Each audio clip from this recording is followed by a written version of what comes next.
ನಮಸ್ಕಾರ ಕರುನಾಡು. ಇವತ್ತು ನನ್ನ 3ನೆಯ ಶಾರ್ಟ್ ವಿಡಿಯೋ ಹಾಗೂ ವಾರದ 3ನೇ ದಿನ. ಇವತ್ತು ನೀವು ನೋಡ್ತಾ ಇರ್ಬೋದು, ನನ್ನ ಹಸ್ಬೆಂಡು ನನಗೆ ಬೆಳಿಗ್ಗೆ ಕುಕ್ಕಿಂಗ್ ಮಾಡೋದಕ್ಕೆ ಸಹಾಯ ಮಾಡ್ತಾ ಇದ್ದಾರೆ. ವೆಜಿಟೇಬಲ್ ಕಟ್ ಮಾಡೋದಿರ್ಬೋದು, ಕೆಲವೊಂದು ಅಡುಗೆ ಮಾಡೋದಿರ್ಬೋದು, ಎಲ್ಲದರಲ್ಲೂ ನನಗೆ ತುಂಬ ಸಹಾಯ ಮಾಡ್ತಾರೆ. ಬಿಕಾಸ್ ನಾನು ಬೆಳಿಗ್ಗೆನೇ ಎದ್ದು ತುಂಬ ದೂರ ಆಫೀಸ್ಗೆ ಹೋಗಬೇಕಾಗತ್ತೆ ಅಂತ ತುಂಬ ಸಪೋರ್ಟಿವ್ ನನ್ನ ಹಸ್ಬೆಂಡ್. ಸೊ ಹೀಗೆ ನನ್ನ ದಿನ ಶುರು ಆಯಿತು. ಟೊಮೆಟೊ ಕರಿ, ಚಪಾತಿ, ಬೇಳೆ, ತರಕಾರಿ, ಸಾಂಬಾರು ಎಲ್ಲನೂ ಮಾಡಿಟ್ವಿ ಇಬ್ಬರು ಸೇರಿ.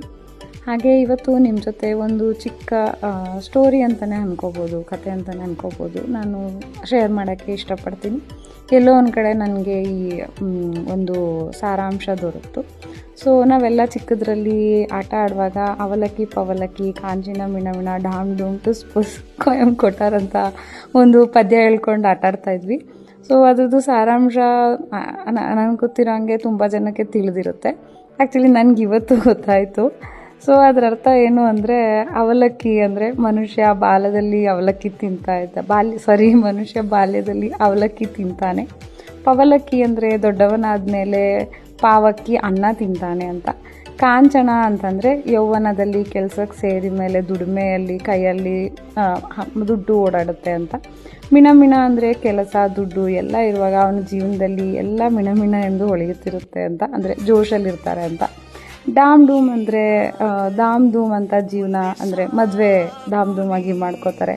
ಟುಸ್ ಪುಸ್ ಮದುವೆಯಾಗಿ ಮಕ್ಕಳಾದ್ರ ನಂತರ ವ್ಯಕ್ತಿಯ ಜೀವನದಲ್ಲಿ ಎಲ್ಲ ಟುಸ್ ಪುಸ್, ಏಕೆಂದರೆ ಮಕ್ಕಳು ಹೇಳೋದನ್ನೇ ದೊಡ್ಡವ್ರು ಕೇಳಬೇಕು. ಕೊಯ್ ಕೊಟ್ಟಾರ್ ಅಂದರೆ ಕೊನೆಗೆ ವ್ಯಕ್ತಿಯ ಅಂತ್ಯ, ಅಂದರೆ ಮನುಷ್ಯನ ಅಂತ್ಯ ಆಗುವಂಥದ್ದು. ಸೊ ಇದು ಈ ಒಂದು ಆಟದ ಸಾರಾಂಶ. ಈ ಸಾರದಲ್ಲಿ ಏನಿದೆ ಅಂದರೆ, ಜೀವನ ಕಂಪ್ಲೀಟ್ಲಿ ಆ ಏಜು ತಕ್ಕಂಗೆ ಹೇಗೆ ಸಾಗುತ್ತೆ ಅನ್ನೋದಿದೆ. ಮತ್ತು ಅದ್ರ ಜೊತೆಗೆ ನಾನು ಇನ್ನೊಂದನ್ನು ಹೇಳೋಕ್ಕೆ ಇಷ್ಟಪಡ್ತೀನಿ. ನಾವು 4 ದಿನ ಯಾರಿಂದಾದ್ರೂ ದೂರ ಹೋಗಿ ನೋಡಿದಾಗ ಅರ್ಥ ಆಗುತ್ತೆ, ನಮ್ಮನ್ನ ಜನ 1-2 ದಿನ ನೆನೆಸ್ಕೊಂಡು ಆಮೇಲೆ ಮರ್ತೇ ಬಿಡ್ತಾರೆ ಅಂತ. ಜೀವನ ಇಡೀ ಮನುಷ್ಯ ಎಲ್ರೂ ಬೇಕಾದವರು, ನಾನು ಎಲ್ರಿಗೂ ಬೇಕಾದವರು ಅನ್ನೋ ಭ್ರಮೇಲಿರ್ತೀವಿ. ಬಟ್ ನಿಜ ಏನಂದರೆ, ನಾವೆಲ್ಲೇ ಇರಲಿ ಹೇಗೆ ಇರಲಿ 2 ದಿನ ಜನ ನೆನೆಸ್ಕೋತಾರೆ, ಆಮೇಲೆ ಅವ್ರು ಯಾವ ವ್ಯತ್ಯಾಸನೂ ಆಗಲ್ಲ, ಅವ್ರ ಜೀವನ ಸಾಕ್ತಾ ಹೋಗುತ್ತೆ. ಸೊ ಹಾಗಾಗಿ ಹೇಳ್ತೀನಿ, ನಮ್ಮನ್ನು ನಾವು ಫಸ್ಟ್ ನೋಡ್ಕೊಳ್ಳೋಣ, ನಮಗೋಸ್ಕರ ನಾವು ಬದುಕೋಣ ಅಂತ. ಬದುಕು ಜಟಕ ಬಂಡಿ ಒಂದೇ ಮಾತಾಡೋಣ. Thank you. Please like and subscribe.